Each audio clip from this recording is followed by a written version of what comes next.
नमस्कार, मैं हूं आपके साथ शिप्रा झा और आप देख रहे हैं न्यूज 18 बिहार झारखंड का डिजिटल प्लेटफॉर्म। बीजेपी ने जब 1985 में पहली बार बृह मुंबई में महानगर पालिका चुनाव लड़ा तो कभी सोचा नहीं होगा कि उनका कभी मेयर भी मुंबई में बनेगा। हालांकि पहले चुनाव में प्रदर्शन बहुत अच्छा नहीं रहा था। इसके बाद 1992 के बीएमसी चुनाव में सिर्फ 14 सीटें जीती तो शिवसेना के साथ मिलकर आगे बढ़ना शुरू किया। अब 41 साल बाद पहली बार बीजेपी का बीएमसी में मेयर बनने जा रहा है। ठाकरे परिवार का मुंबई का किला आखिरकार ढह गया है। बीएमसी की नई बॉस अब बीजेपी है। बीएमसी की 227 सीटों के शुक्रवार को आए परिणाम ने ठाकरे ब्रदर्स को चौंका दिया।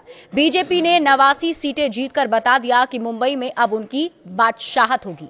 बीजेपी का वोट प्रतिशत 45.22 रहा और बीजेपी के साथ चुनाव लड़ने वाली एकनाथ शिंदे की शिवसेना के खाते में 29 सीटें आई। महायुति ने चुनाव में 118 सीटें जीतकर बीएमसी में मेयर पद अपने नाम कर लिया। उद्धव ठाकरे की शिवसेना सिर्फ 65 सीटें जीत पाई। किस पार्टी को कितना प्रतिशत वोट मिला अब आपको ये बताते हैं। बीजेपी ने बीएमसी चुनाव में 45.22% वोट के साथ 89 सीटें जीती। बीजेपी को यहां पर काफी ज्यादा समर्थन भी मिला और सीटों की संख्या भी ज्यादा थी। शिवसेना यूबीटी को 65 सीटें मिली और उनका वोट प्रतिशत 27.52 रहा।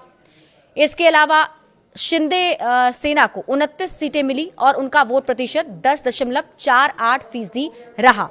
बीएमसी में बीजेपी की जीत का राज क्या है अब आप ये समझिए। बीएमसी के लिए हुए चुनाव में बहुकोणीय लड़ाई, विपक्षी महाविकास आघाड़ी खेमे में टकराव और विरोधियों के बीच एक ठोस रणनीति का अभाव बीजेपी को सत्ता की कुर्सी पर काबिज होने में मददगार साबित हुआ। अब पहली बार देश के सबसे अमीर नगर निकाय में उसका मेयर होगा। विश्लेषकों का कहना है कि इस हार ने एमवीए के लिए अस्तित्व का संकट खड़ा कर दिया है। शिवसेना, यूबीटी और कांग्रेस दोनों प्रमुख साझेदारों के खराब प्रदर्शन की वजह से सत्तारूढ़ महायुति गठबंधन के विश्वसनीय विकल्प होने का गठबंधन का दावा खोखला प्रतीत होता जा रहा है।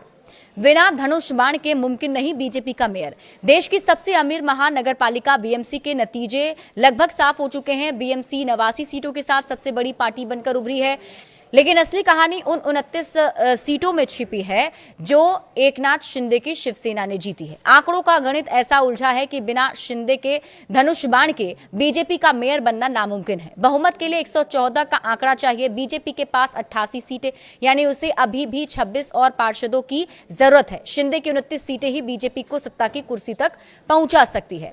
बीएमसी चुनाव के नतीजों ने मुंबई की राजनीति की पूरी तस्वीर बदल दी। भारतीय जनता पार्टी ने इस महाजंग में ऐतिहासिक जीत दर्ज कर देश की सबसे अमीर महानगर पालिका पर अपना परचम लहरा दिया है और इस बड़ी जीत के साथ अब सबकी नजरें इस सवाल पर टिकी है कि मुंबई का अगला मेयर कौन होगा। चुनाव प्रचार के दौरान मुख्यमंत्री देवेंद्र फडणवीस ने बेहद प्रभावशाली और रणनीतिक बयान दिया था। मुंबई का अगला मेयर हिंदू और मराठी होगा।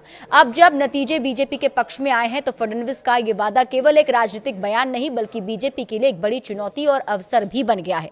मुख्यमंत्री ने स्पष्ट किया कि स्थानीय पहचान और क्षेत्रीय गौरव को बढ़ावा देना कोई संकीर्ण राजनीति नहीं बल्कि संवैधानिक अधिकार है। बीएमसी चुनाव 2026 के नतीजों में भारतीय जनता पार्टी सबसे बड़ी पार्टी बनकर उभरी है। मुख्यमंत्री देवेंद्र फडणवीस के मेयर हिंदू और मराठी होगा वाले बयान के बाद पार्टी के भीतर उन चेहरों की चर्चा तेज हो गई जो इस कसौटी पर खरे उतरते हैं। कई नाम हैं जो इस रेस में आगे चल रहे हैं, लेकिन देखना होगा कि बीजेपी मुहर किस नाम पर लगाती है। बड़े अपडेट्स के लिए आप जुड़े रहिए न्यूज 18 बिहार झारखंड के साथ।